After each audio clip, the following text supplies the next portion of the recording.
વર્ણિવેશરમણીયદર્શનમ મંદહાસ્યરુચિરાનનાંબુજમ પૂજિતમ સુરનરુત્તમૈર્મુદા ધર્મનંદનમહમ વિચિંતયે.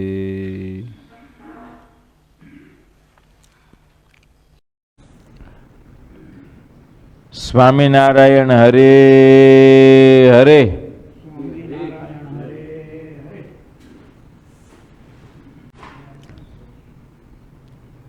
આજે મહાશુદ્ધ પૂનમ,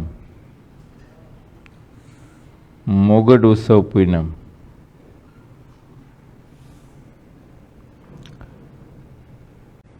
શ્રી હરિચરણામૃત સાગર પૂર 11મો, તરંગ 4થો.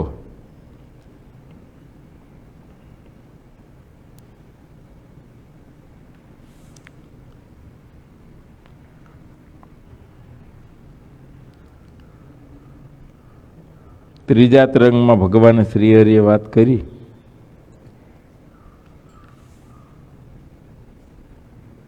કે જે બ્રહ્મસ્થિતિને પામ્યા હોય એવા ગુરુના સાનિધ્યથી આ જીવને અજ્ઞાનરૂપ અંધારું ટળે છે.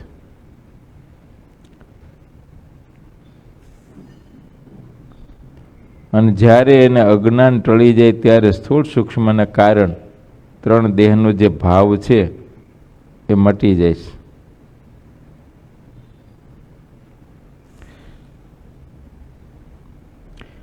પછી ભગવાન શ્રી હરિને પિંડ અને બ્રહ્માંડથી પર જાણે છે અને પોતે પણ પર વર્તવા લાગે છે.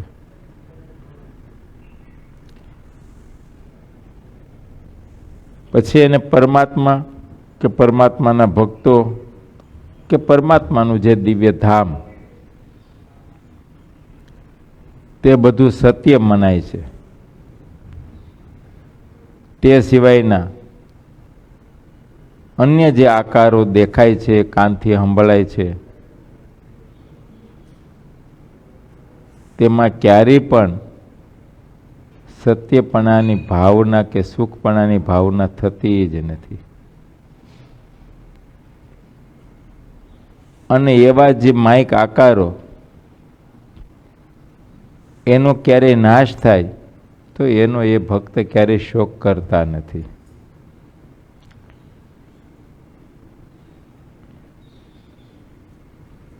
જો મનુષ્યને જ્યાં સુધી આ નાશવંત પદાર્થનો શોક થાય છે ત્યાં સુધી તેનું બધું જ્ઞાન ફોક છે. પછી જ્ઞાનની ગમે તેવી મોટી વાતો કરતા હોય કે પોતે જ્ઞાની કહેવાતા હોય, મોટા કહેવાતા હોય, મોટા પુરુષ કહેવાતા હોય, મહાપુરુષ કહેવાતા હોય, બ્રહ્મરૂપ ગણાતા હોય, બ્રહ્મનિષ્ઠ કહેવાતા હોય, પણ માયક પદાર્થના હાણ વૃદ્ધિ કરીને હર્ષે શોક થાય છે તો એનું જ્ઞાન બધું મિથ્યા છે, નિષ્ફળ છે. પછી આ લોકમાં ભલે લોકો એને મોટા માનતા હોય, પૂજતા હોય અને એને યોગ્ય કરીને કોઈ દિવસ બ્રહ્મ સ્થિતિ પણ પ્રાપ્ત થાય નહીં.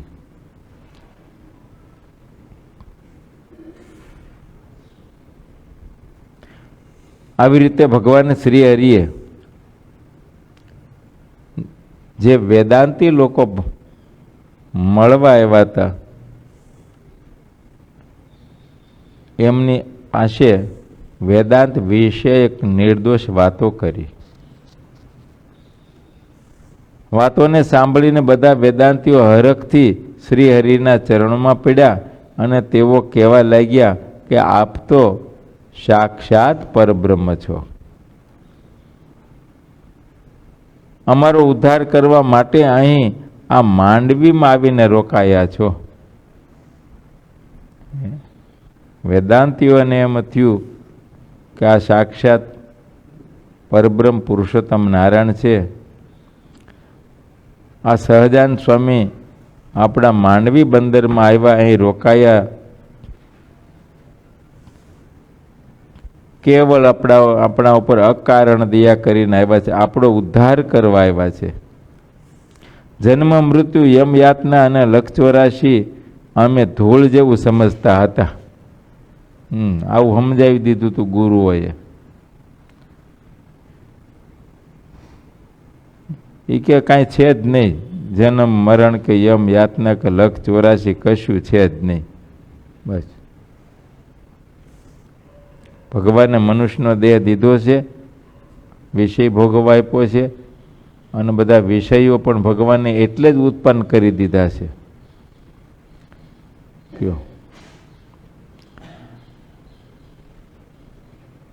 અને જીવ છે એ બ્રહ્મ છે. આ જગતમાં જે કાંઈ યથકિંચિત દેખાય બધું બ્રહ્મ છે. તો સાંભળતા એને જ્ઞાન થયું કે જન્મ મૃત્યુ યમ યાતના લક્ષ 84 ખોટા ભોગવવું જ પડશે. વેદાંતિઓ ભગવાન શ્રી હરિને કહે છે, પ્રભુ તમે અમને જેમ સેમ સાચું સમજાવ્યું, સાચું કરી દેખાડ્યું. અમારા પિતામહ વગેરે એ ઉપરની અતીત પિતૃ પરંપરા પોતાને અકર્તા માનતી હતી, તેને લીધે તેમણે અનેક પ્રકારના પાપ કર્યા છે.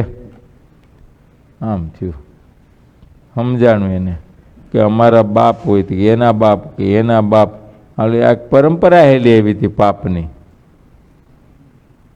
અને એ બધા અનંત પાપ કર્યા છે. આ જ માર્ગે હેલા હતા અને એ જ માર્ગ અમને આપ્યો. સેજે માર્ગે ચડી ગયા. આમ છું. અને હવને તાણે જ હોય, હું જે માર્ગે હાલું એ જ માર્ગે તારે હાલવું. બસ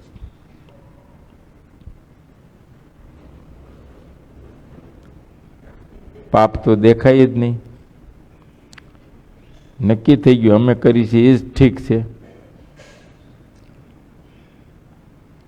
ભગવાન શ્રી હરિએ કહ્યું, ગીતા ભણેલા વિદ્વાનો જેવો ભાવાર્થ કહે છે તે પ્રમાણે જગતમાં ગુરુઓ બે પ્રકારના છે. એક પ્રકાર જેને ધર્મ પ્રિય હોય તે, અને બીજો પ્રકાર કે જે ગુરુને અધર્મ પ્રિય હોય. આમ ધર્મને બાને અધર્મ છાનો થતો હોય. ધર્મમાં અધર્મ જે પેસી ગયું એ દેખાતો નથી એને.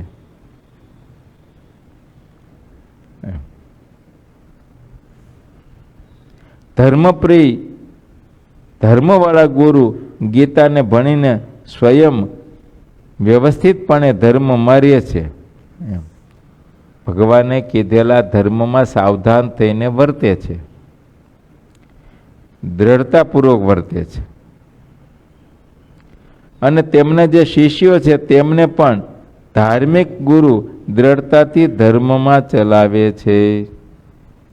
પોતે ધર્મમાં રહે છે અને પોતાને આશરે આવેલા જે શિષ્યો એને પણ ધર્મમાં વર્તાવે છે.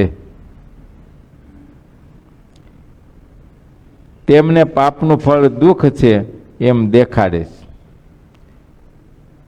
ધર્મવાળા જે ગુરુઓ છે એ પોતાના શિષ્યોને ધર્મમાં વર્તાવે છે અને એ શિષ્યોને એવી વાતો કરે છે કે ધર્મનું ફળ સુખ છે અને અધર્મનું ફળ દુઃખ છે.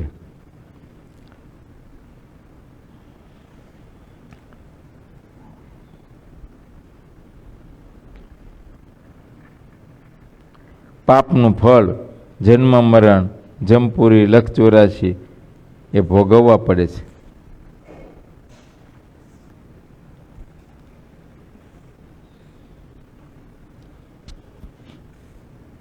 હરેક દેહમાં આવતા અપાર રોગ એટલા બતાવે છે કે તેનો કોઈ પાર નથી. બસ ધર્મવાળા જે ગુરુઓ છે, જ્ઞાની ગુરુઓ છે, એ પોતાના શિષ્યોને આવી વાતો કરતા હોય છે કે જે કોઈ પાપ કર્મ કરે છે એને દેહ છતાંય દુઃખ ભોગવવા પડે છે, દેહને મૂકીને પરલોકમાં અપાર દુઃખને ભોગવે છે. અને એ પાપને યોગે કરીને અનંત પ્રકારના એમને 184ના દેહને ધારણ કરવા પડે છે અને એમાં પણ અનંત પ્રકારના દુઃખો ભોગવવા પડે છે. અને એના ઉદાહરણો આપી અને એને પ્રૂફ કરી દેખાડે છે, સત્ય કરી દેખાડે કે કરેલા કર્મ અનુસારે જીવે ભોગવવું જ પડે છે. પૂર્વે પણ ભોગવું છે, ભોગવતા પણ હોય.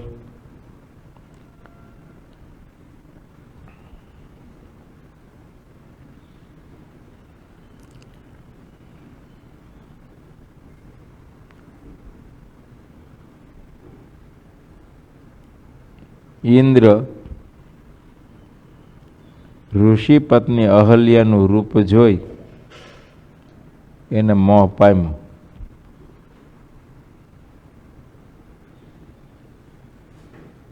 અને યુક્તિ કરી અને અહલ્યાનો અંગસંગ કરવા ઋષિની પર્ણકુટીમાં ગયો.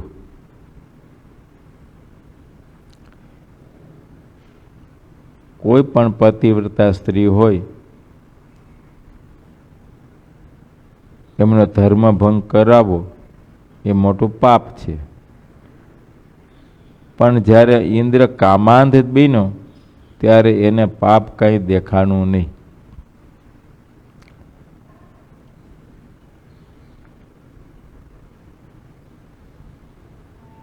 ઋષિને ખ્યાલ આવ્યો. ઋષિ તરત પર્ણકુટીમાં આવ્યા. પણ હવે જાય ક્યાં? રંગે હાથે પકડાઈ ગયો. એટલે એકદમ પોતાનું રૂપ બદલી નાખ્યું, બિલાડો થઈ ગયો. બિલાડો થઈને ઓલો પાણીનો ખાડો હોય ને ત્યાંથી ભાગવા ગયો. ઋષિએ શાપ દીધો કે તારા શરીરમાં 1000 ભગ થાવો. ભગ એટલે છિદ્ર. યોની એક છિદ્ર જ છે ને, મૂળ તો એમાં જ લોભાણો હતો ને કે જા તારા શરીરમાં 1000 ભગ થાવો. ઋષિના કોપથી એને એવો રોગ થયો કે આખા શરીરમાં એવા છિદ્રો પડ્યા. એને આપણે એમ સમજી શકીએ કેન્સર. કેન્સરના કેમ છિદ્રો પડી જાય, અને એટલા જીવડા પડ્યા અને એવી કાળી બળિતરા. હવે એ ઇન્દ્રપદનું શું સુખ લઈ શકે? કયો આ પાપનું ફળ.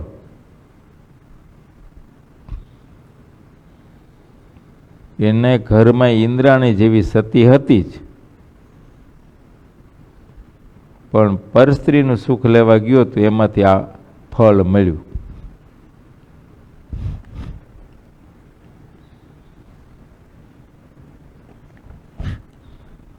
પરણીને 5 કરે ને તો પણ લોકમાન શાસ્ત્રમાં મળતું આવે.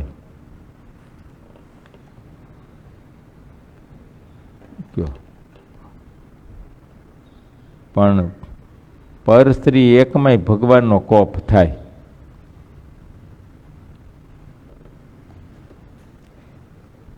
એમ કોઈ પણ પ્રકારના જે ધર્મો બાંધી દીધા છે એ ધર્મમાં જ્યારે લોપ થાય ત્યારે જરૂર દુઃખ આવે.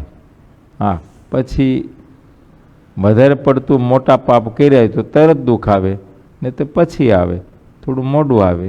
ભગવાન થોડો ચાન્સ આપે પાછા વળવાનો, કે કદાચ એને સમજાઈ જાય ને પાછો વળી જાય ને એનો પ્રાયશ્ચિત કરી અને પાછો મૂળ ધર્મમાં વર્તવા માંડે તો એના દોષનું નિવારણ થઈ જાય. પણ પાછો જ ન વળે, કોઈનો વાળ્યોય ન વળે, પછી ભગવાન વાળે એને. સમજ્યા? હા, પછી ભગવાન, કેમ કે ભગવાન એવા સમયને સંજોગ આપે ને. કયો? કેમ કે માર ખાધા વિના પાછો વળે જ નહીં. એ હજી વળી શકે એમ હોય તો, નહીતર પછી જમપુરી. પાતાળથી બ્રહ્માના લોક સુધીમાં કોઈ નિરોગી તો જોવા મળતા જ નથી. બોલો, પાતાળથી લઈને બ્રહ્માના લોક સુધી આ ત્રિલોકીમાં કોઈ નિરોગી નથી. આ આપણે અહીં બેઠા એટલામાં આપણે નક્કી કરી લઈએ ને, જન્મમાં ત્યાંથી માંડીને અદ્યપી સુધી કોઈ દવા ન લીધી. બોલો જી, હાલો, કોઈ પણ પ્રકારનું ઔષધ, આયુર્વેદિક હોય કે તે એલોપેથિક હોય, છે કોઈ? બધાને કાંઈક ને કાંઈક રોગ, ઘડીક મટે, ઘડીક મટી જાય, વળી કે પાછું બીજો થાય, તે એનું વળી દવા લે, ઓલો થાય, ઓલું થાય, કાંઈક ને કાંઈક છે જ.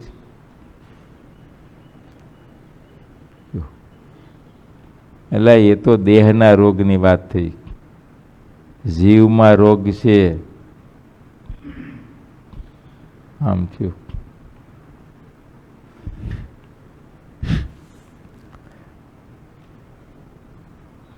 રાજ ઓળખાય છે? રાજરોગ ઓળખાય? રાજરોગ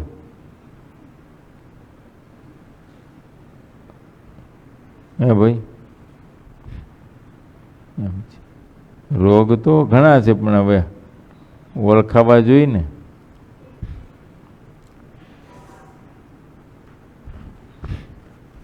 કામરૂપી રોગ છે, લોભરૂપી રોગ છે, માનરૂપી રોગ છે. તે જન્મ મરણનું કારણ એ છે. આ લોકમાં કંઈક રોગ થાય એ ક્યાં છે? આ લોકમાં જે રોગ થાય છે એ તો પૂર્વે કરેલા કર્મનું ફળ છે. એ કંઈક કર્મ કર્યા છે, કર્મનું ફળ છે. એ કર્મ ભોગવવા ભગવાન પ્રેરે છે એને.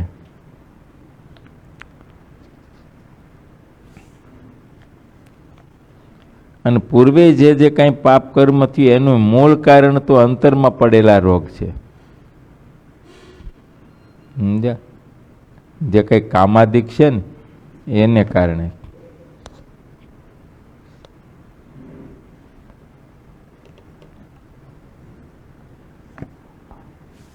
માટે એ રોગ ટાળવાનો પ્રયત્ન કરવો, પણ આપણે તે રોગને વધારતા જ જઈશ. બોલ, એમાં સુખ માનીએ છીએ.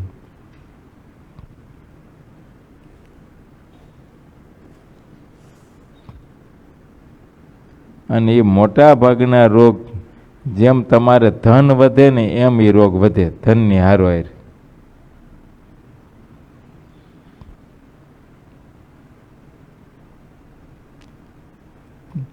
ગુણાતીતાન સ્વામી કહેતા, આ ખંડેરાવ એક દીમાં જેટલું પાપ કરતો હશે એટલું ગરીબ મનુષ્ય આખા ભવમાં નહીં કરતા હોય. ખંડેરાવ એટલે વડોદરા સરકાર સિયાજી રાવનો દીકરો. હવે તે દિવસે તો એક જ ખંડેરાવ હતો, અત્યારે બધી ખંડેરાવ જ છે. કારણ કે બધાના બાપા સિયાજી રાવ થઈ ગયા.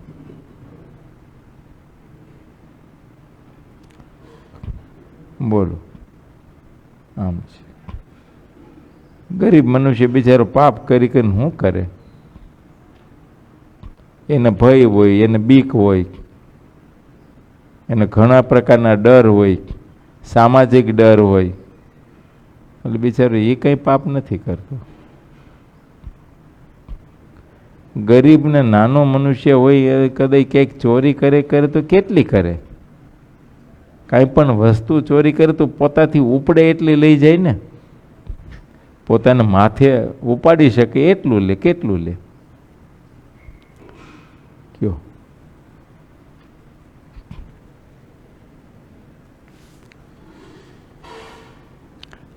અને એ બિચારો ક્યારે ચોરી કરે? પોતાના ઘરમાં છોકરા ભૂખા ટળવળતા હોય ને ત્યારે, એના હાટુથી.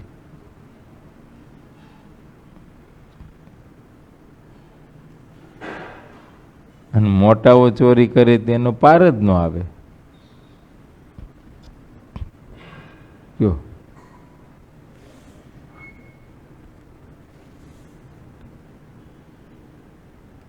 ટ્રકોના ટ્રકો ને વેગનના વેગન ભરાઈ જાય. બોલ, એની ચોરીનો પાર જ નહીં.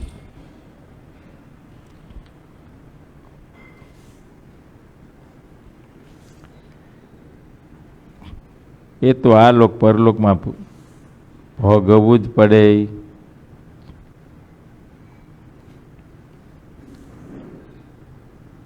સ્વામી કે કોઈ નિરોગી જોવા મળતા જ નથી.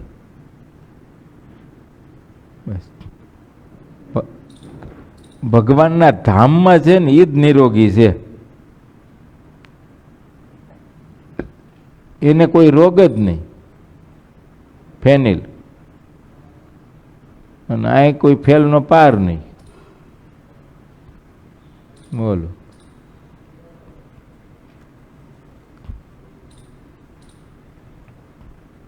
આમ છે. 9માં પાસ થઈને 10માં આવે ને તરત પપ્પાની હારે કમિટમેન્ટ કરી લીધું હોય, અને પપ્પાએ પણ કમિટમેન્ટ કરે, તું આટલા ટકા લાવી તો તને બાઇક લઈ દઈશ, તને આવો ફોન લઈ દઈશ, તને કેનેડા ભણવા મોકલીશ. બોલો. પછી ઓલો બળ કરી કરીને છેવટે છેલ્લી બાકી છે ચોર્યું કરીને એક્ઝામમાં, સમજ્યા? અને મારું ભગવાનને કંઈક કૃપા કરીને આવી ગયું, કમિટમેન્ટ કર્યું હતું એ પ્રમાણે જ રિઝલ્ટ હાથમાં આવે એટલે તરત સેમ ડે જ મારે બાઇક જોઈએ, કમિટમેન્ટ કર્યું.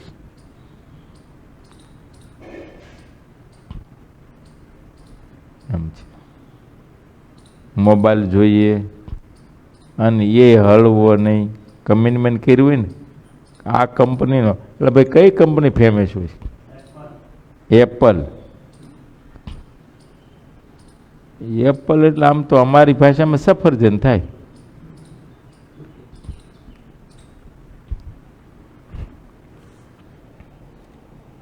એમ છે. બોલો. અને એ પછી એના હાથમાં બાઇક આવે ને મોબાઈલ આવે ને પછી બાકી રે આ ખંડેરાવ ગમે ત્યાં ન રખડે.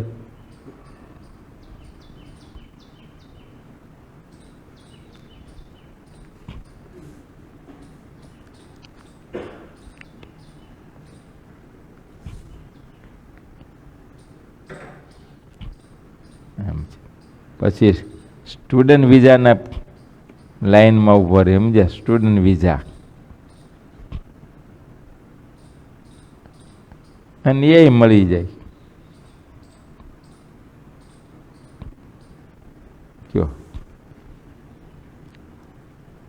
ત્યાં પહોંચી જાય એટલે તરત પછી તો છૂટકો જ નથી ગુજરાત માટે. ત્યારે નોકરી ગોતે, નોકરી મળી જાય, પગાર હાથમાં આવવા માંડે, પાર્ટ ટાઈમ નોકરી. પછી ખંડેરાવનું બાકી રે કાંઈ?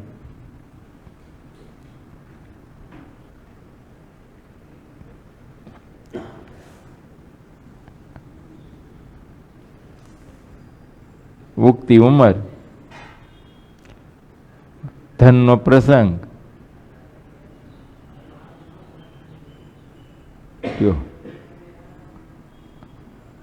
કોઈ છત્ર નહીં માથે, કોઈ કહેનારો નહીં, કોઈ ટોકનારો નહીં. મનના દોરા દોરાવું, શું ન કરે. અને પાછું ત્યાં એવો જ માહોલ જ બધું એવું.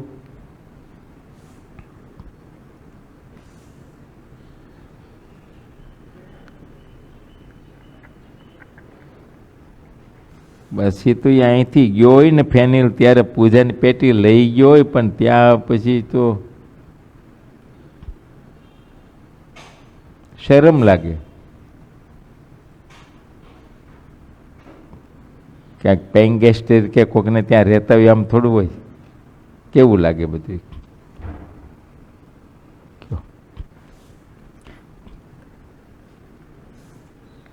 પછી બધું હાલવા માંડે. કેમ કે ત્યાં તો રસોડા જુદા નથી, રૂમો જુદી છે. એક મકાનમાં 4 રૂમો હોય તો 4 ફેમિલી રહે, પણ ચારેય માટેનું રસોડું એક જ હોય. પછી એમાં વેજીટેરિયન હોય, નોન વેજીટેરિયન હોય. પછી એને ન કહેવાય કે આમાં પકાવતા નહીં, કાંઈ લસણ કાંદાવાળું કરતા નહીં, કે મીઠ પકાવતા નહીં. એ તો બધા ભેગા જ એક જ રહોડે. ઓલો રાંધી લે એટલે આને રાંધવાનું, એ રાંધી લો, અને હારે હારે જ હોય. એક ચૂલે આનું આ હાલતું સમજ્યા, અહીં મીઠ ત્યાં તૈયાર થતું, અહીં આનું શાક તૈયાર થતું હોય. કયો એકબીજાને ઉડીને છાંટા નહીં ઉડતા હોય એકબીજાને.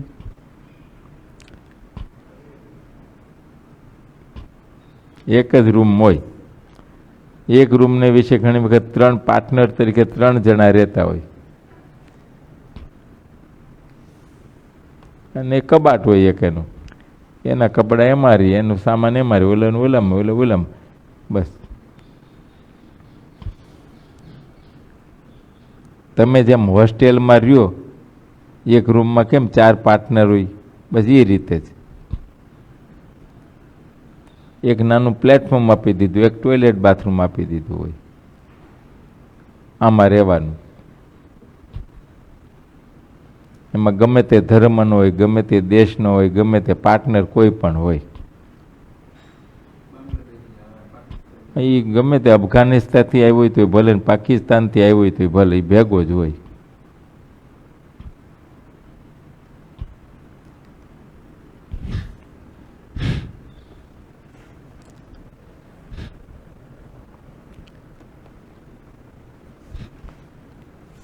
હવે એ સંગ થાય ખંડેરાવને બાકી રે કાંઈ? ત્યાં હરિભગત પણ રહેતું હોય છે.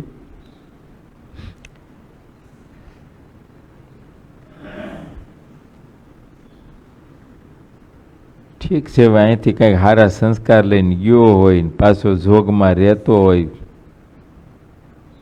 સમજ્યા? ટેકનોલોજીના માધ્યમથી કંઈક સત્સંગના જોગમાં રહેતો હોય તો વળી કંઈક સંસ્કાર રહે, ને તે તો પૂરું થઈ જાય છે.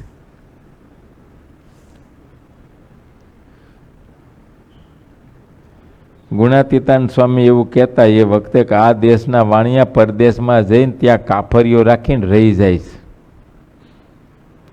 હવે ઘેરે ઘેરે વાણિયા થઈ ગયા. કેમ કે તે દી તો ખાલી વાણિયા લોકો વેપાર કરતા એટલે વાણિયા કહેવાના. હવે બધા વેપારી થઈ ગયા. 18 વરણ વેપાર કરવા માંડ્યું, અને 18 વરણ ધંધાને અર્થે, વેપારને અર્થે દેશ વિદેશ બધી રીતે જવા માંડ્યા, રહેવા માંડ્યા. તો એ સંભળાય છે કે ત્યાં ગયા પછી ત્યાંની કાફરીઓ રાખીને રહી જાય છે, અને પેલા પસંદ કરે.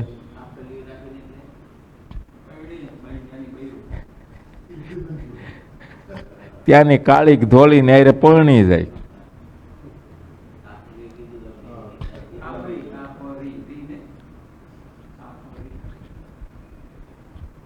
પુરુષને કાફર કે ને આને કાફરી કે.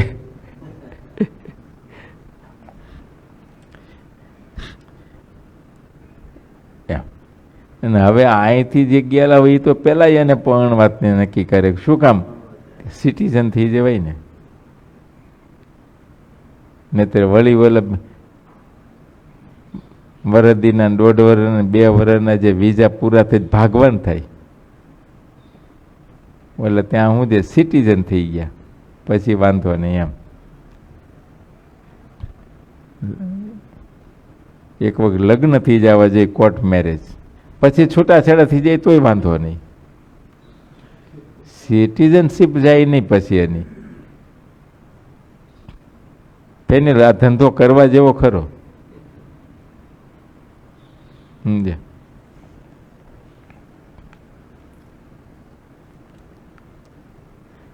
અહીં તું માખી ને મચ્છર ને ગંદકી ને આ તો નેટી ક્લીન. બોલો, અહીં તો તું જો આખી રાત પેલા કૂતરા ઊંઘ નથી કરવા દેતા, ધબધબાટી બોલાવતા હોય. કૂતરાનું યુદ્ધ તો તમારે વાત જ જવા દો. બોલો, ત્યાં અવાજ જ ન આવે કૂતરાનો, કોઈ વાહનનો, કોઈ હોર્નનો, એકદમ સાયલેન્ટ.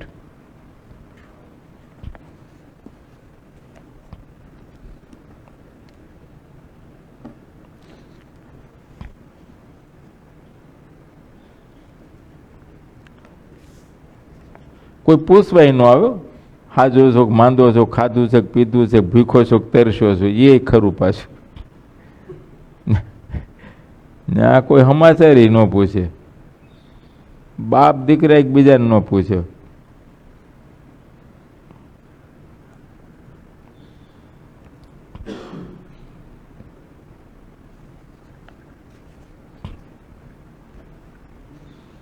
એટલે અહીં તો કોઈ નિરોગી છે જ નહીં પાર્થ.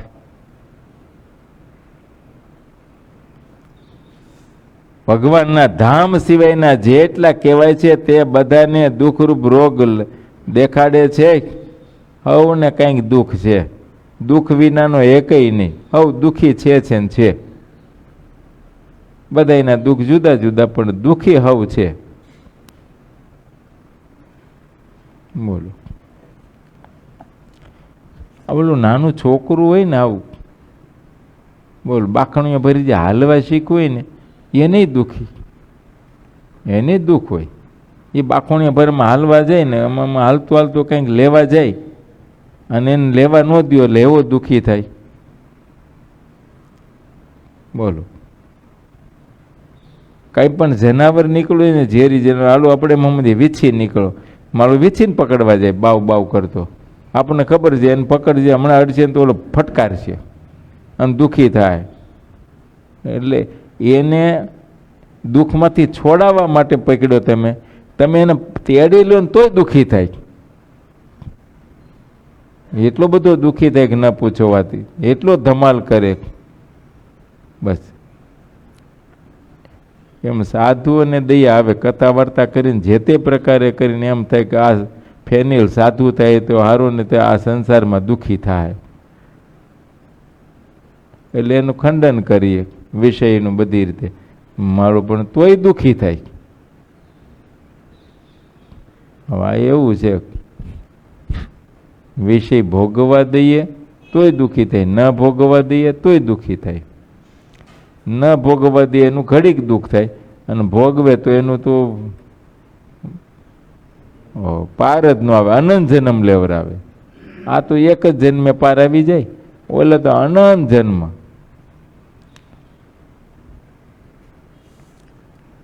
એટલે નિરોગી તો કોઈ છે જ નહીં. ભગવાનના ધામ સિવાયના જેટલા કંઈ કહેવાય છે એ બધાને કાંઈક ને કાંઈક દુઃખરૂપ રોગ છે ને છે, બધાને છે. કેમ કે મનમાં સુખ કોઈ નથી. બોલો, અરે બટા કેમ છે, કાંઈ તને દુઃખ છે? બોલો,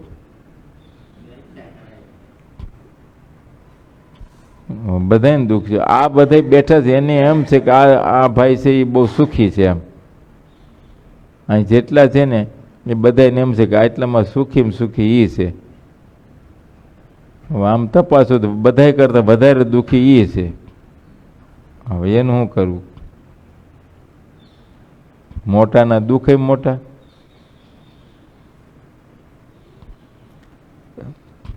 આમ થયું ભાઈ.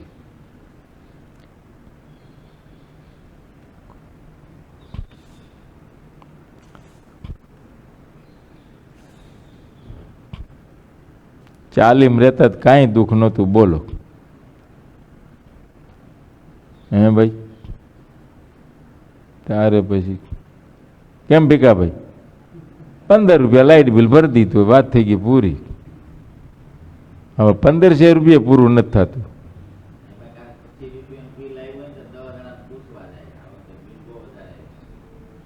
15 રૂપિયાનું લાઇટ બિલ આવતું. કેમ કે એક લાઇટ હતી ને એક પંખો હતો,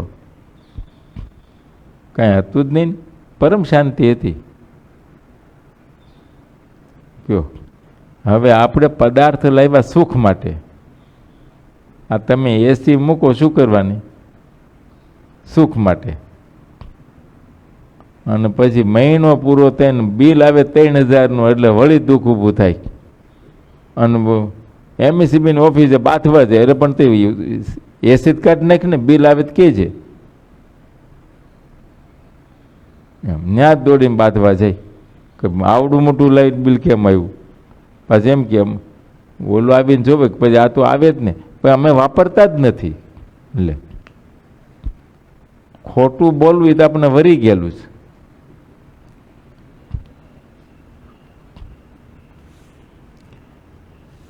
ચોવીસ કલાક બંધ ન થાય.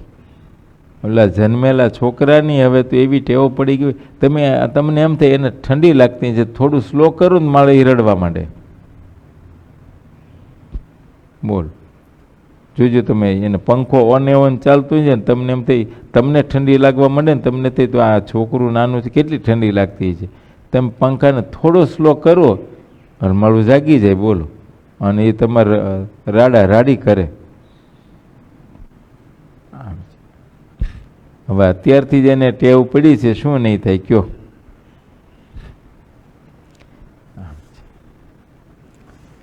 ભગવાનના ધામ સિવાયના જેટલા કહેવાય છે તે બધાને દુઃખરૂપ રોગ છે જ, અને દેખાડે હો. હા, એ ગુરુઓ તરત દેખાડે, બધાય દુઃખી છે, કોઈ સુખી નથી. આમ પૂછો એટલે કે ખરા આપણે ભારે આનંદ છે. લ્યો આ મહેશભાઈને પૂછો, કેમ મહેશભાઈ કેમ છે? સારું છે, બહુ સરસ છે. આ બોલવાનો શિષ્ટાચાર છે. દુઃખ તો અંદર હોય ને.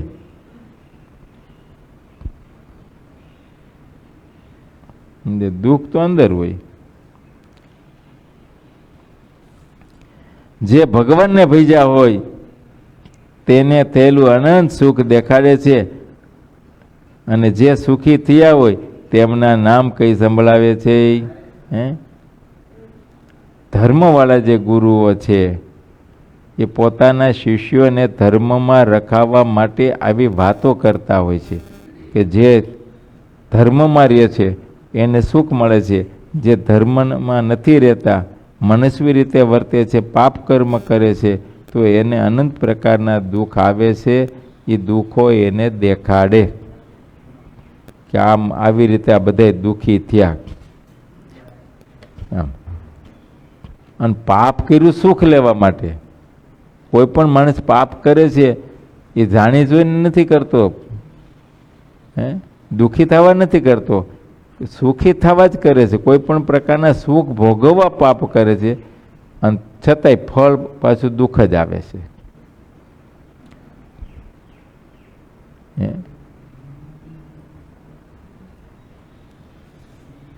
ઓલો હમણાં વાત કરી ઇન્દ્રની, ઇન્દ્ર અહલ્યાનું સુખ લેવા જ અંદર ઘરમાં ઘેર્યો ને, સુખ લેવા જ ને, ફળ શું આવ્યું? દુઃખ. કયો પછી ઇન્દ્રાસન ઉપર તો બેસી શીખવાની. શું બેસે? કાળી બળિત્રે આવેલી એવા રોગ ને એવું આખા શરીરમાં 5 પરુણ બધી રીતે. હવે કરવું હું? કંઈક શાંતિ કેમ વળે? કોઈ કીધું હશે ભાઈ શાંતિ તો થઈ, કમલના વનમાં જાય ને થોડી ત્યાંથી ઠંડક મળે, તે બિચારો ત્યાંય ગયો તો ગાદી ખાલી થઈ. ઋષિઓને એમ થયું કે ગાદી ખાલી રખાય નહીં. હંમેશા નિયમ છે ગાદી ખાલી નહીં, ગાદી ઉપર કોઈને તરત બેહારવા પડે. એટલે બધા ઋષિએ વિચાર કર્યો કોને બેહારું. તો નહુષ રાજા ધ્યાનમાં આવ્યું કે આને પૂન છે, એને થોડાક પૂન ઘટે છે. એ બધા ઋષિ મુનિએ પૂન એમાં આપ્યા, એને એમ આપીને એના પૂન પૂરા કર્યા. અને પછી નહુષ રાજાને ઇન્દ્રની ગાદી ઉપર બેહાર્યો. એટલે હવે એ ઇન્દ્ર થયો કહેવાય. એ ગાદી ઉપર આવે ને એને ઇન્દ્ર કહેવાય. હવે એ ગાદી ઉપર બેઠો એટલે મૂળ તો પરમાણુ એના જ ને, તો એના પરમાણુ આને વાઇબ્રેટ થઈ ગયા. બોલો, તો એના મનના વિચારો ફરી ગયા. એટલે ધ્યાન રાખવું, અમુક જગ્યાએ બેહાય, અમુક જગ્યાએ બેહાય ને અમુક ગાદી ઉપર, અમુક જગ્યાએ હારવું નહીં. હા, તો આના મનમાં એમ થયું કે ઇન્દ્રની સંપત્તિ બધી હવે મારી. એ તો નક્કી જ વાત છે ને, ગાદી ઉપર બેઠો પછી સત્તા એની આવી ને કે ઇન્દ્રની જે સંપત્તિ હતી એ બધી મારી. વાતી સાચી, એટલું જ મને તો વાંધો નહીં, પણ ઓલું બુદ્ધિ કુબુદ્ધિ થઈ ગઈ. મોટી ઇન્દ્રની ગાદી ઉપર બેઠો ને એમાંથી તો કે ભાઈ ઇન્દ્રાણી પણ મારી જ કહેવાય ને.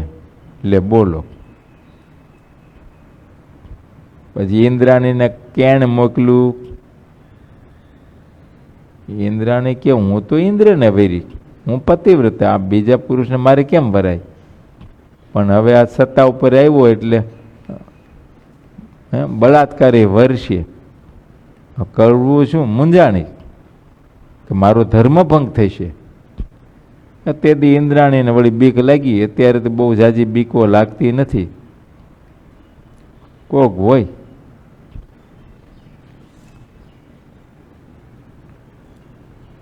તો મૂંઝવણ ટાળવા શું કરવું. તે ઇન્દ્ર પાસે ગઈ. ઇન્દ્રને કીધું મારા મૂંઝવણ હવે શું કરવું. તો ઇન્દ્રને હુજ્યું. ઇન્દ્ર કે વાંધો ને એને હા પાડી દેજે, પણ એને કહેજે કન્ડિશન કરજે. શું? કોરે વાહને ચડીને તું પર્ણ વાયુ તારી હારે પર્ણવા હું તૈયાર છું. બોલો, આમ છે. તો ઇન્દ્રાણીએ કેવરાવી દીધું કોરે વાહને ચડીને પર્ણ વાયુ. કોરે વાહન એટલે કે પૂર્વે કોઈ પણ વરાજો એવી રીતે પર્ણમાં ન ગયો હોય, બસ એવું કંઈક નવું વાહન કર્યું. બહુ વિચાર કર્યો કે એ તો કંઈ રાજા મહારાજાના રાજકુમારો હાથીને અંબાડી ઉપર પર્ણમાં ગયા હોય, કોઈ ઊંટ ઉપર, કોઈ ઘોડા ઉપર બેસીને ગયા હોય, આમ જુદી રીતે કોઈ બળદ ગાડા ઉપર, કાંઈ પણ હોય, જેની પાસે જે સગવડ કયો. પણ પર્ણવા તો એ રીતે ગયા જો વર્ણ પ્રમાણે જે રાખતા હોય એના અનુસાર. કોઈ શિબિકામાં બેસીને ગયા હોય, કોઈ પાલખીમાં બેસીને ગયા હોય.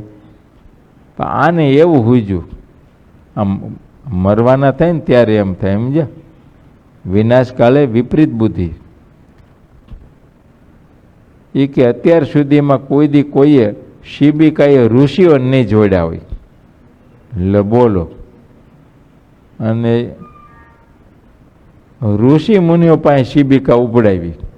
હાવ કોરું વાહન કે બ્રહ્માંડનું સર્જન થયું ત્યારથી શિબિકામાં ઘણા પહોંચ્યા છે, પણ ઋષિઓએ શિબિકા ઉપાડી હોય એવું કોઈ ન હોય.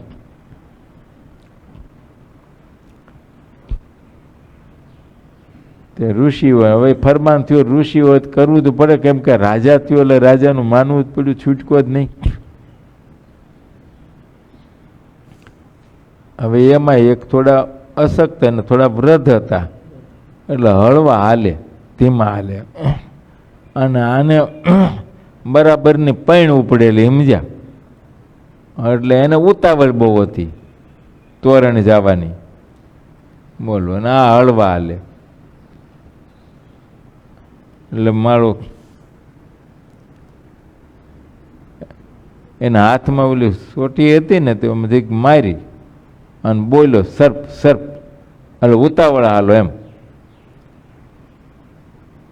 અને ઋષિને મારીને એમાં ઋષિને થોડુંક આવેશ આવી ગયો અને એના મોઢામાં શબ્દ નીકળ્યો, તું સર્પ થા. તો સર્પ થયો, હાય મોટો અજગર થયો મહાવનમાં. હું સુખ આવ્યું? ઇન્દ્રાણીનું સુખ લેવા જતો તો સુખ હું આવ્યું? તો તે દી સુખ ન આવ્યા તો આજ સુખ આવશે એમ સમજો છો? હે?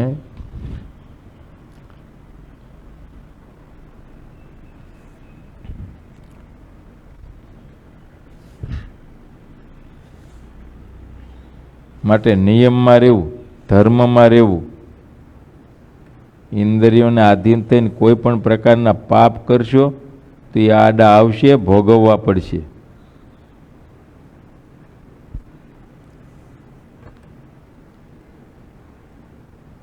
પર સ્થિતિ તો છેટે જ રહેવું.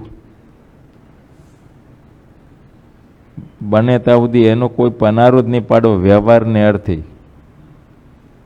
ગુણાતીતાન સ્વામી તો એવું કહેતા કે જે ખેતરમાં એકલી સ્ત્રી કામ કરતી હોય ને ત્યાં ભારો ચડાવવા જવું નહીં. એટલે બોલો ને કે એ તો એક મદદની વાત છે ને, હેલ્પ કરવાની બાબત છે ને, ના પાડી દીધી. વેપારીની ભાષામાં એ કીધું કે જ્યાં જે ઘરે એકલી સ્ત્રી હોય ત્યાં ઉઘરાણીએ જવું નહીં. કાળો ડાઘ બેસે આમ છે.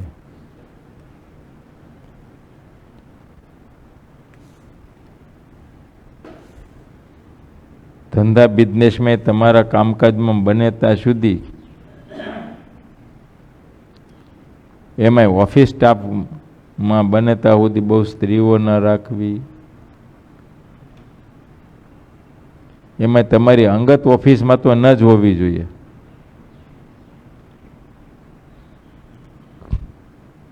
ક્યારેય નહીં. એમાંથી ભૂંડું થાય ને થાય. પ્રસંગ જ એવો છે.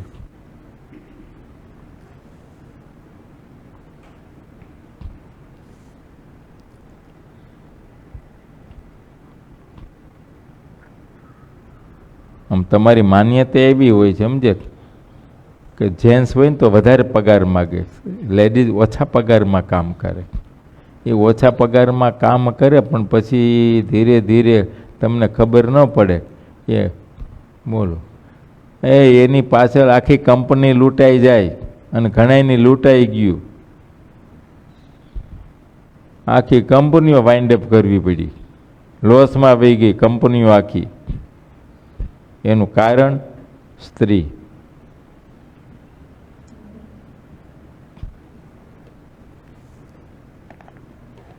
બસ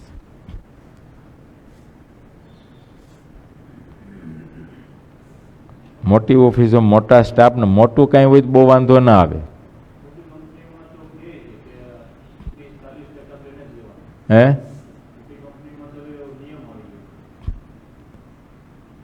મોટી કંપનીનો નિયમ આવી ગયો, એમાં 2-5 માણસ કામ કરતું હોય છે. હું વાત કરી રહ્યો છું તારી અંગત એકલી ઓફિસ, તું બેસતો હોય ને એકલી સ્ત્રી બેસતી હોય, તારી આસિસ્ટન્ટ, ત્રીજો કોઈ હોય જ નહીં. હું એની વાત કરું છું. 2-5 કામ કરતા હોય કે મોટા સ્ટાફ કરતા 20-25-50 કામ કરતા એની વાત નથી. અને એમાંય બાજુની ખુરશીઓ આવે તો મનમેલ થાય છે કે નથી થતા? ક્યાં વળી એમાં બચો છો વળી?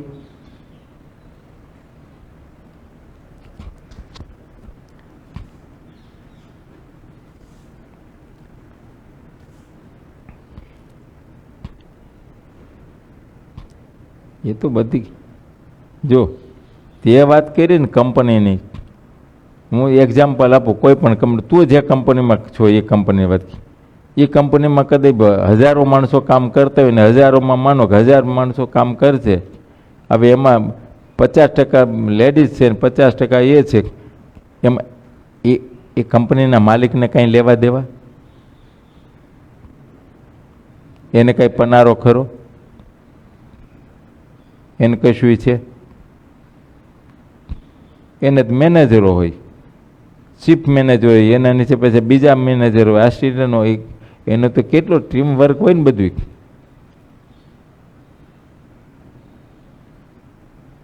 ઓલાનું કંઈ લેવા દેવા, એનો કોઈ પનારો ખરો? ગમે એટલા ભેગા કરે તોય.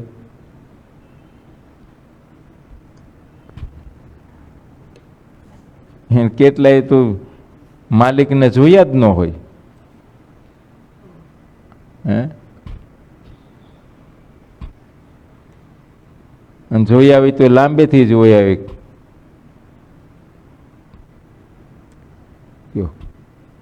બાકી તો કોઈ દી એને જોઈએ નહીં, એની યાર વાત કરવાનું કે હાથ મેળવવાનું તો બાબત જ ના આવી હોય, કોન્ટેક જ ના હોય. આ વાત એકાંતની છે. હું નિષેધ નથી બીજો કરતો, હું એકાંતની વાત કરું છું.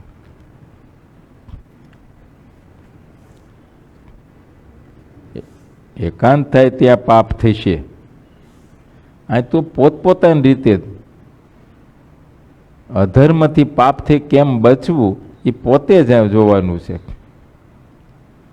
કાયદો કાયદાનું કામ કરે, ધર્મ ધર્મનું કામ કરે. આપણે ધર્મમાં રહી અને કાયદાનો ભંગ ન થવો જોઈએ, અને આપણો ધર્મ કેવી રીતે સચવાય એ યુક્તિ પ્રયુક્તિ આપણે કરી લેવી પડે.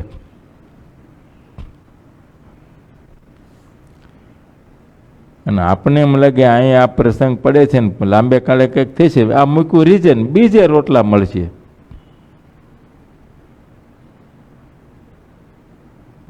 મૂળ તો રોટલાની એ વાત છે, નોકરી શું કામ કરીએ છીએ?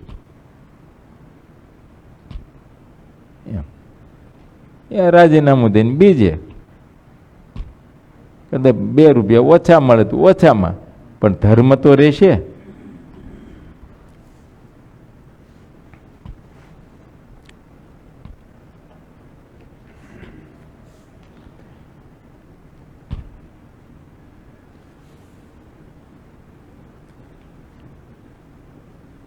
માટે ક્યારેય મન કર્મ ને વચનથી અધર્મને માર્ગે ચાલે નહીં. જે ગીતાને વાંચી જાણી અને ધાર્મિક ગુરુ સમજણ લે છે તે ઉપર કઈ તેવી વાત છે. હવે જે અધર્મિક ગુરુઓ કહેવાય છે તેઓ ગીતાને વાંચી ભણી અને એવો અર્થ કરે છે. શાસ્ત્ર એકનું એક છે. મહારાજ ગીતાની વાત કરે છે, કેમ કે પ્રમાણ કંઈક આપવું પડે ને, એટલે.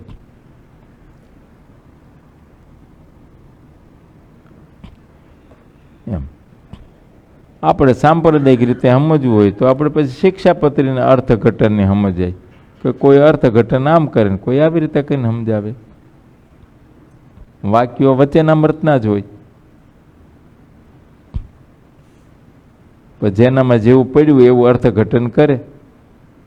પોતામાં કંઈક અધર્મ પડ્યું હોય તો એને છુપાવવા માટે એ અર્થઘટન એ રીતનું કરી.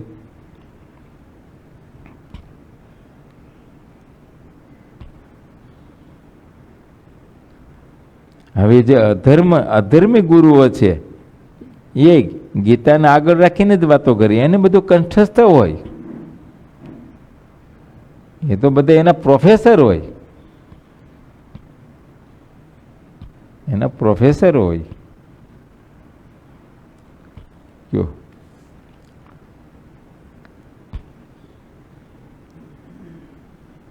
એ તો એવો અર્થ કરે કે અધર્મ કરવામાં જે પાપ લાગતું હોય તેને તેઓ ધર્મ તરીકે દેખાડે. હા, એની પાસે બહુ યુક્તિઓ હોય, સમજ્યા? એ પાપને પાપ ન દેખાડે, પાપ શબ્દ જ ના આવવા દે, અને એમાંથી એને ધર્મ તરીકે દેખાડી દે.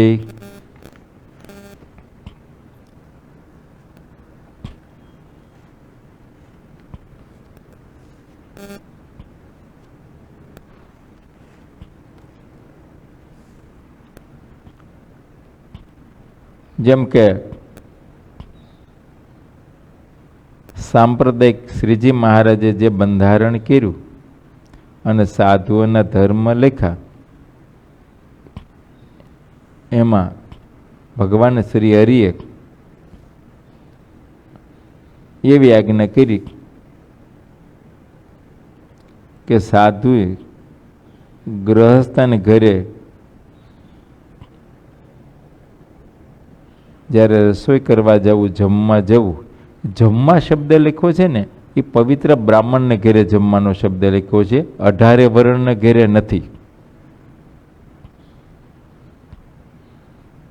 જમવું શબ્દ મહારાજે લખ્યો, સાધુ એ હરિભક્તોને ઘેરે જમવા જવું, એ જમવા જેવું શબ્દ જે લખ્યો છે કેવલ બ્રાહ્મણ વર્ણ, અને એ પણ ભગવાનના ભક્ત હોય ને ભગવદી હોય, અને એ પણ એને ઘેરે જમવા ત્યારે જવું કે ત્યાં સ્ત્રીઓનો પ્રસંગ ન હોય, દર્શનાદિકનો યોગ ન હોય, એ પવિત્ર બ્રાહ્મણ હોય, અને બ્રાહ્મણ પુરુષ પોતે રસોઈ બનાવતો હોય અને સાધુને જમાડે તો એનો દોષ નથી, તો સાધુએ એને ઘેરે જમવા જવું. એ તો આપણા મંદિરમાં બ્રાહ્મણ રસોઈયા રાખીએ જ છે ને. હવે બ્રાહ્મણ રસોઈયો મંદિરમાં રસોઈ કરે, અથવા તો એને ઘેરે એકાંત સ્થળ હોય, બૈરાનો પ્રસંગ ન હોય, એને પોતે રસોઈ કરીને એને ઘેરે જમવા સાધુને તેડાવે છે, તો ત્યાં પણ જમવા જાય એમ. અથવા તો એને રસોઈ કરી એ જ પીરસનારા હોય, એનો દોષ નથી. નહીતર પછી કે સંતોએ ત્યાં જઈ અને પોતે રસોઈ કરવી, પણ ત્યાં સ્ત્રીયાદિકનો દર્શનાદિકનો યોગ ન હોવો જોઈએ, ત્યાં સ્ત્રીઓનો પગફેર ન હોવો જોઈએ, એકાંત સ્થળ હોવું જોઈએ.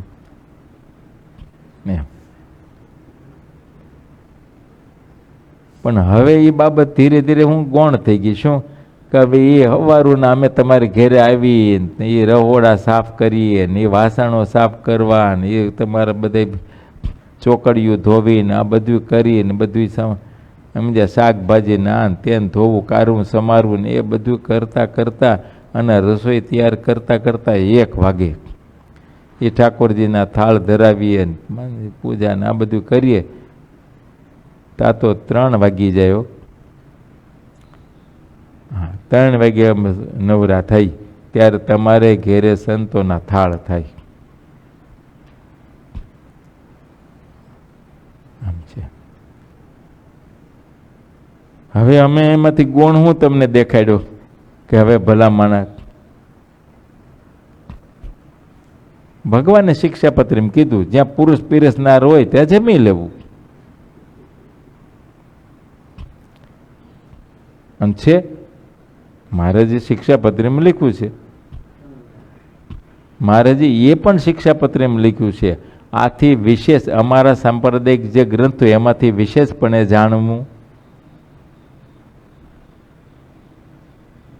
તો એને અનુસાર સત્સંગી જીવન લેવું પડે, બીજા પ્રસંગો લેવા પડે. પુરુષ પીરસનાર હોય એટલે ચાલે બસ. પછી એમાં વર્ણનો ભેદ ન આવ્યો. અચ્છા, જેને ઘેરે જમે ત્યાંને ઘેરે પછી એ કંઈ સૂતક છે કે નહીં એનો કંઈ ખુલાસો ન કર્યો.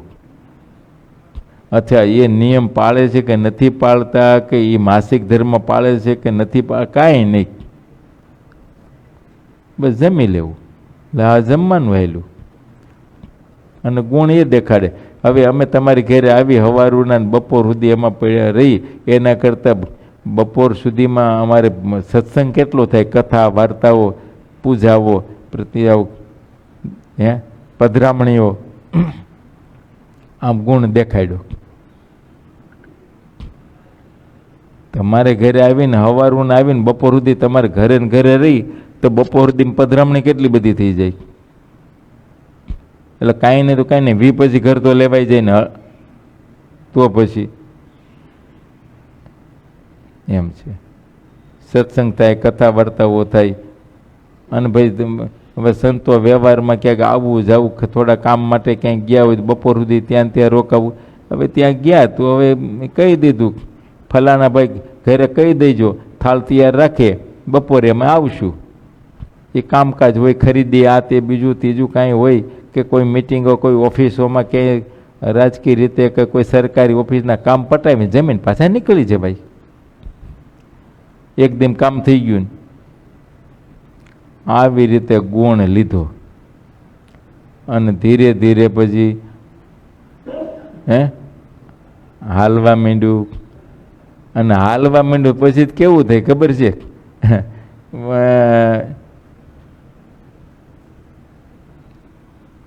એ તમારે ઘરે જમવા માંડ્યા ને એટલે તમારે તમારા મહેમાનને જમાડો ને એમ અમને જમાડવા માંડ્યા સંતોને.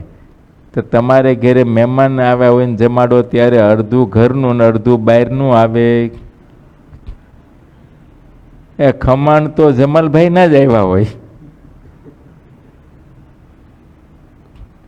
લે બોલો, ખમણ અફડાય નહીં, એ ભલે જમાલભાઈ બનાવે એમ. કેમ કે ઘરે લાવ્યા પછી એને પાછા વઘારી નાખ્યા ને. હા, એમ સંસ્કાર થઈ ગયો ને. હવે એ કન્વર્ટ થઈ ગયા સમજ્યા, હિન્દુમાં, મુસલમાનથી હિન્દુમાં કન્વર્ટ થઈ ગયા. હવે વાંધો નહીં, સંસ્કાર થઈ ગયો.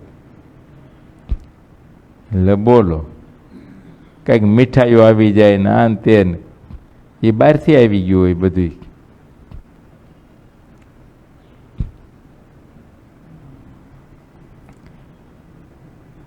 પછી વેલે પર ત્યાં હું કે અરે પણ ઓહો, આ આઈટમ બહુ સરસ હતી. હા સ્વામી, બહુ સરસ. એમ? હા. પછી ઓલો હળવે હળવે કહી દે કે સ્વામી એ તો આમ હતું નથી. એમ સરસ. પછી તેમ કે પછી તો હમેલ કહી દે ભાઈ ઓલો તૈયાર રાખજે આ. પછી એને થવા મને ગમતું, આપણે તો થોડું ઘણું તો જમીએ છીએ તો જમવામાં વાંધો શું. આમ થયું. શરૂઆત ત્યાંથી થઈ સમજે. ખપતી જ્ઞાતિ હોય એનું જમવામાં બાધ નહીં. પછી ખપતી બધી જ્ઞાતિ ખપતી થઈ ગઈ. કેમ કે તમારા ઘરમાં બધું ખપવા માંડ્યું ને. તમારા ઘરમાં જ બધું ખપતું થઈ ગયું પછી હું વાંધો. તમારા ઘરમાં અત્યારે છોકરાઓ લવ મેરેજ કરીને ગમે તે જ્ઞાતિમાંથી લઈ આવે છે. તમને ખપતું થઈ ગયું. તમારી વાંહે તમારા ઘરે જેટલા જમે એ બધાને ખપતું થઈ ગયું. રહ્યું બાકી?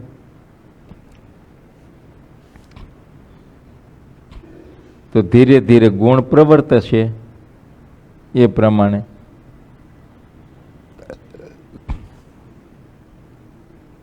તે આમ જ પાપ વધ્યા છે. સમજ્યા? મર્યાદા જે લોપાણી ધર્મની એને કારણે પાપ વધ્યા. કેમ કે કોઈ મનુષ્ય રજોગુણી હોય તો તમોગુણી હોય, કોઈ સત્વગુણી હોય. હવે જેવાનો જોગ થાય એવા ગુણનો આવિર્ભાવ થઈ જાય. એમ આ જગતના પદાર્થો પણ એમ છે. તમે જેટલા પદાર્થોને પંચ વિષયોને 5 ઇન્દ્રિયો દ્વારા ભોગવો છે એ 5 ઇન્દ્રિયોના જે વિષયો છે એ ત્રિગુણાત્મિક છે. કોઈ રજોગુણી છે, કોઈ તમોગુણી છે, કોઈ સત્વગુણી છે. એના હજારો પ્રકારો છે. એટલે પ્રથમ પ્રકરણનું 18મું વચનામૃત નિરાતે શાંતિથી વાંચ્યો તો ખબર પડશે. પછી આપણે એમ કહી એ માણસ છે ને આપણે માણસ છે, એ ખાઈને આપણે બાદ.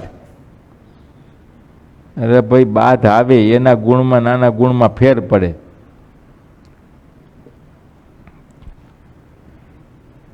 કાં તો એમ કે તો પછી ભગવાનનું સર્જન હું કામ કર્યું છે?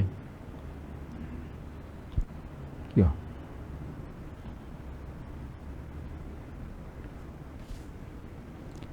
ભગવાને ઘણું સર્જન કર્યું છે. એટલે અધર્મી જે છે ને એ એવી રીતે યુક્તિથી વાતો કરે અને ધર્મમ દેખાડી દે અને મનાવી દે ને. સેવકોને બધાને મનાવી જાય અને ગુરુ વચન તો મનાય જ.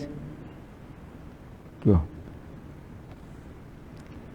સામાન્ય રૂપમાં મનુષ્ય માત્ર અને અધર્મમાં રુચિ રહેતી હોય. સહજ સ્વાભાવિક રીતે દરેક મનુષ્યની ઇન્દ્રિયોની વૃત્તિઓ પાપ માર્ગમાં કે અનંત જન્મથી વળગેલું છે ને, એટલે સહજ એમાં વૃત્તિ રહેતી હોય છે. એમ કોઈ પણ મનુષ્ય હોય પણ બધાયના નેત્રની દ્રષ્ટિ રૂપમાં લોભાયા વિના રહેતી નથી. કોઈ પણ રૂપાન સ્ત્રી હોય અથવા તો રૂપાન પુરુષ હોય, પરસ્પર એકબીજાની દ્રષ્ટિ લોભાય છે, સહજ છે. કયો એવી રીતે જીહવા સ્વાદમાં લોભાય છે. એમ સહજ લોભાય છે. પછી ગુણ વર્તી લે, સમજ્યા કે ભાઈ આમાં કઈ વાંધો નહીં, બાધ નહીં. એમ ભદ્રેશ, તો પછી ધનુર્માસના થાળમાં બાધ નહીં. બરાબર ને ભાઈ? ભગવાનને ધરાવી દીધો, નિર્ગુણ થઈ ગયું. ગમે તે ઘરનું હોય પણ એ નિર્ગુણ થઈ ગયું. પછી એમાં સગુણ ભાવ ન રહ્યો. પછી આપણે ભલે જેમાં પછી સગુણ કરી દે,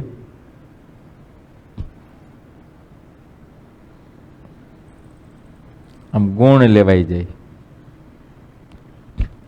નિયમ તે નિયમ.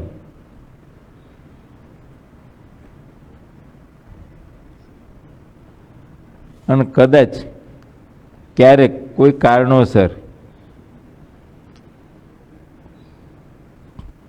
કોઈ સમય સંજોગ કે કોઈને કારણે કોઈ સત્પુરુષ હોય, કોઈ ગુરુઓ હોય, અને એને કોઈ શિષ્યને દેશકાળને અનુસારે કંઈક એના નિયમમાં કંઈક ફેરફાર કરાવ્યો, તો એ એટલી વાર હોય, કાયમ માટે ન હોય ને બધાને માટે ના હોય.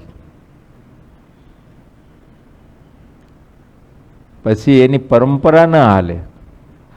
એ તો દેશકાળ પૂરતી જ બાબત હતી, એને માટે જ હતું, એકને માટે હતું અને દેશકાળ પૂરતું જ હતું. એ પછી વિધિ નથી થઈ જતો કાયમ માટેનો અથવા આખા સમાજ માટેનો. પણ આપણે હળવું પકડવાની ટેવ ને, એટલે એકને માટે હતું, એ ઘડીક માટે હતું, એણે કાયમ કરી નાખ્યું. એનું જોઈને બીજા બધા વર્તનમાં લઈ લીધું અને એક પ્રથા પડી ગઈ. એક એવું ન હોય. એ તો દેશકાળને લઈને ક્યારે મોટા પુરુષોએ એ પગલું ભરવું પડ્યું હોય. એ એક જ વ્યક્તિ માટે હોય અને એ ઘડીક માટે જ હોય, પછી ના હોય.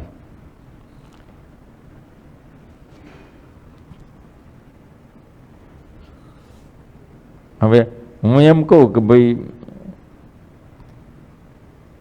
આ ભાઈ નિતેશ છે, હવે એને કોઈ કારણોસર કંપનીના કામે બહાર જવાનું થયું, એકાદ દિવસનો પ્રવાસ હતો, પણ ત્યાં ગયા પછી કે 2-3 દિવસનો પ્રવાસ લંબાણો. એક દિવસ માટેનું હતું તે થેપલા હારે લઈ ગયો હતો, એક જ દિવસના.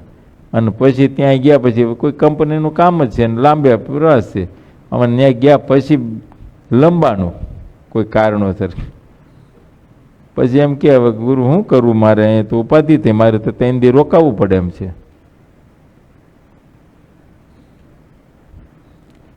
કયો હે ભાઈ? પછી એને કેવું પડે, જો દૂધ ફ્રૂટથી હાલતું હોય તો ચલાવી લેજે એક દિવસ, પણ હવે ના હાલે એમ હોય તો પછી એને કેવું પડે, કોઈ આપણું નજીકનું હોય, જાણીતું હોય, અથવા તો વેજીટેરિયન કંઈક કાઠિયાવાડી ધાબુ હોય તો જમી લેજે ભાઈ, બીજું શું હોય. એ વિધિ તે દિવસ માટેનો હતો. પછી એને નક્કી કર્યું હવે ગુરુએ આપણને છૂટ આપી દીધી છે. છૂટ નથી આપી, પોતે નક્કી કરીને લઈ લીધી છે. એ એટલા માટે જ હતું એમ. એ દેશકાળ માટે હોય. કંઈક ફસાણા, કોઈ પણ બાબત કંઈ બની તો એનો વચલો રસ્તો શું, તો તે એટલા માટેની બાબત હતી. પછી આપણે એનો વિધિ કરી નાખ્યો, પછી એને જોઈને બીજા મને કરવા કે એ હરિભગત કેવા હારા ભગત છે, ને એ ભગત જમતા હોય તો આપણે શું વાંધો. આમ પોતપોતાની મેળે સમજે વિધિઓ નક્કી કરી અને કરી નાખે છે, એમ ના હોય. એટલે હવની કેમ કે રુચિ એમાં છે ને. હા, ઉતરતે ઢાળે જવું ને એ હવની રુચિ. હળવું હવ ને પકડવું. બોલો.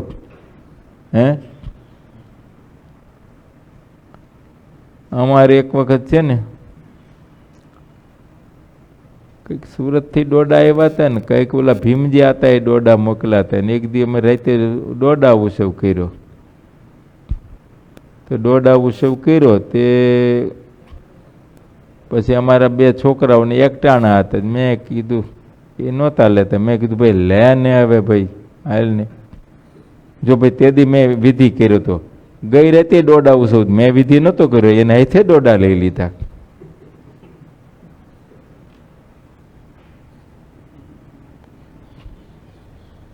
મેં ગઈકાલ રાતનો ભાઈ મેં કીધું તું એને હાથે. મેં તો એક જ દિવસ માટેની વાત હતી, મેં કાયમને નહોતી કીધી.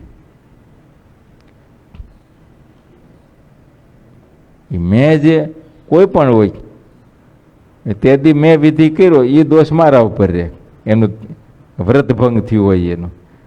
પણ ગઈ રાતે થયું એ મારા ઉપર ન આવે, એ તો એને ઉપર રહે.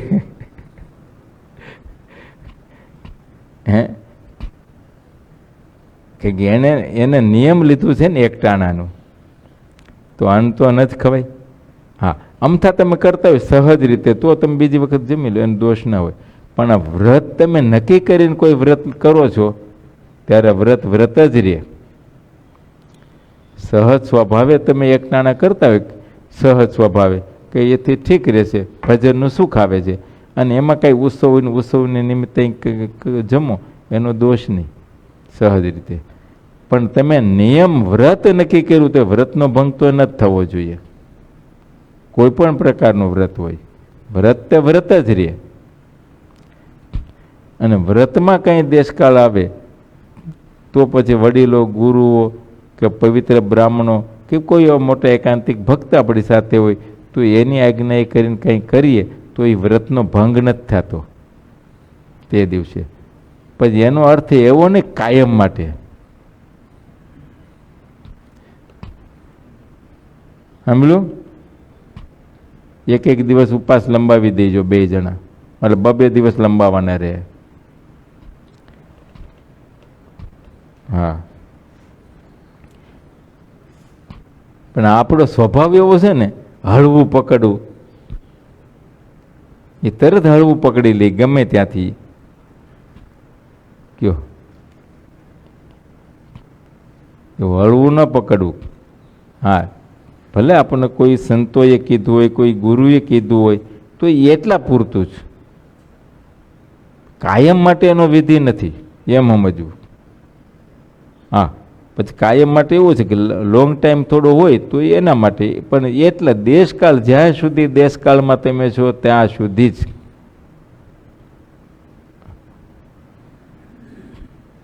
ત્યાં સુધી જ. હવે હમણાં આપણે વાત નીકળી હતી ને વિદેશની, તો વિદેશમાં તો છૂટકો જ નથી, ત્યાં ચૂલો જુદો મુકાતો નથી, છૂટકો જ નથી. ત્યાં ગયો શું કરવું, સીધો જઈ ચડ્યો છે તો ગુરુ રોક્યો પણ તો રોકાતા ગયો જ છે તો શું કરવું? તો પછી એને કહેવું પડે ભાઈ હમણાં થોડું ધોઈ સાફ સફાઈ કરીને તારી રીતે કરજે, અને એમ કરતાં તને અનુકૂળતા આવે તો કંઈક પછી ચેન્જ કરી નાખજે, બદલી નાખજે રહેવાનું. પણ ત્યાં હજી પહોંચ્યો છે ક્યાં શું કરવાનું? આપણે તો અજાણ્યું છે, નવું જ છે. હવે એમાં પાછું આપણો ધર્મ કેમ રહે એમ કરવાનું કે ભાઈ હવે આપણે થોડું આગળ પાછળ કરવાનું, થોડું ધોઈ નાખવાનું, સાફ કરવાનું, આ તે બધું કરવાનું, બીજું શું કરે એમ. પછી આપણે કંઈ હાલ મારે સર્વિસનું મોડું થાય છે, મારું ફલાણું મોડું થાય તો વહેલું ઉઠીને કરવું પડે. બાકી એને ચૂલે આપણે રાંધી નાખીએ તો એમનો મેળ પડે, સાફ કરવું પડે. જે સમજ્યા એનો વિધિ છે ને, એમ કરતાં અનુકૂળતા આવે ત્યારે પછી આપણે શાંતિથી રહી શકીએ એવું કંઈ રહેવાનું ઠેકાણું મળે ત્યારે ફેરવી નખાય, ગોતીને આગું પાછું કરી નખાય. રસ્તો એટલો ગોઠવો, પણ એક વખત થયું પછી ગમે તે આપણે એવું જ ગોતીએ પછી એમ થાય એના કરતાં થોડું $2 ભાડું ઓછું છે, ભાઈ $2 સારુંથી કઈ ધર્મ થોડો લોપી નખાય.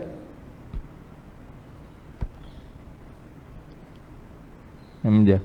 હા. નિષ્કુળાન સ્વામી કે ધર્મ જાતા જો ધન મળે તો ધનને પણ ત્યાગવું. દેહને ત્યાગવાની હોતી વાત કરી સ્વામીએ તો. ધર્મ જાતા તન રહે તો તનને પણ ત્યાગવું. ધર્મ રાખવું એ મુખ્ય બાબત છે. સમજ્યા? સહજાનંદ સ્વામી મહારાજની જય.